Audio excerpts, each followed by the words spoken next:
Assalamualaikum warahmatullahi wabarakatuh. Berjumpa lagi di pelajaran kimia kelas 10. Pada pertemuan kali ini kita masih membahas bab 1 mengenai peran kimia dalam kehidupan dengan subbab perubahan materi. Yuk kita simak videonya. Sebelum ke materi, kita harus tahu dulu tujuan pembelajaran yang akan kita pelajari. Yang pertama adalah memahami perubahan materi dari bentuk satu ke bentuk yang lain. Yang kedua adalah menjelaskan perbedaan perubahan fisika dan perubahan kimia. Selanjutnya kita akan membahas materinya, yaitu perubahan materi dibagi menjadi dua. Yang pertama yaitu perubahan fisika dan yang kedua yaitu perubahan kimia. Yang pertama adalah perubahan fisika. Perubahan fisika adalah perubahan yang tidak menghasilkan materi baru. Perubahan yang terjadi pada perubahan fisika hanyalah perubahan bentuk atau wujud dan ukuran materi. Di bawah ini terdapat diagram perubahan wujud materi padat, gas, dan cair. Ketika zat padat berubah menjadi gas disebut deposisi, gas ke padat disebut menyublim, padat ke cair disebut mencair, kemudian cair ke padat disebut membeku, cair ke gas disebut mengembun, dan gas ke cair disebut menguap. Selanjutnya kita akan melihat contoh perubahan fisika. Yang pertama adalah membeku. Di situ ada contohnya ketika air berubah menjadi padat atau dari cair menjadi bentuk padat. Yang kedua adalah mencair, yang tadinya padat menjadi cair atau dari es batu menjadi air, dan yang terakhir adalah dari bentuk cair menjadi gas atau air yang mendidih. Contoh selanjutnya dari perubahan fisika yaitu mengembun. Bisa kita lihat di situ ada embun. Mengembun itu adalah perubahan dari zat gas menjadi zat cair, kemudian ada menyublim, perubahan dari zat padat menjadi gas, dan yang terakhir di situ bisa kita lihat ada salju, yaitu perubahan dari bentuk zat gas menjadi zat padat. Seperti itu beberapa contoh perubahan fisika ya yang Ibu berikan. Yang kedua yaitu perubahan kimia. Perubahan kimia adalah perubahan materi yang menghasilkan pembentukan zat baru. Nah, pada perubahan kimia, komposisi mula-mula akan berbeda dengan komposisi zat baru yang dihasilkan. Apa aja sih zat yang dihasilkan?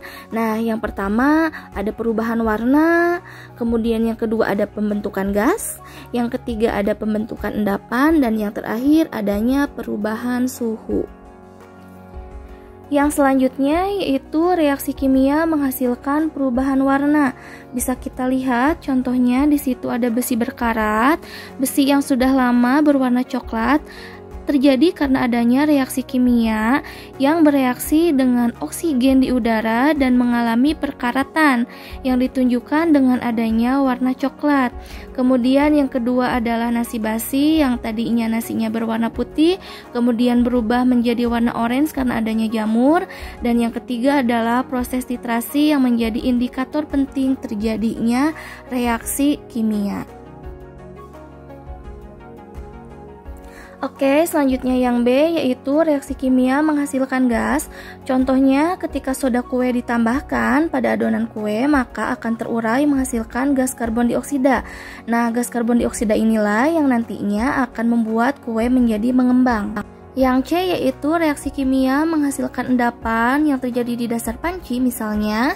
Nah, terjadi karena adanya pemanasan air yang mengandung gas karbon dioksida dan mengendapkan zat kapur tersebut ke dalam panci. Selanjutnya yang D, reaksi kimia menghasilkan perubahan suhu.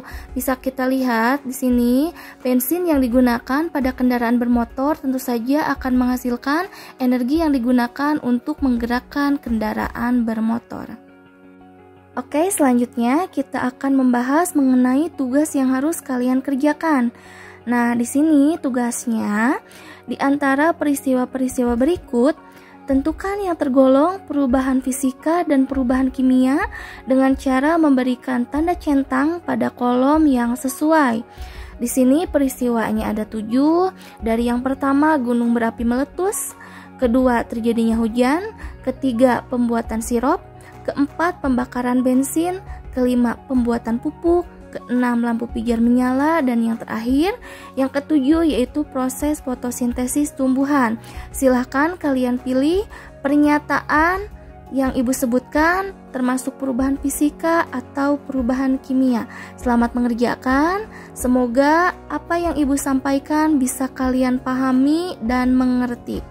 Dan mohon maaf apabila ada kesalahan ketika ibu menyampaikan materi. Terima kasih anak-anakku telah menyimak apa yang ibu sampaikan. Semoga ilmunya bermanfaat. Terima kasih, sampai ketemu lagi minggu depan di materi klasifikasi materi dan pemisahan campuran.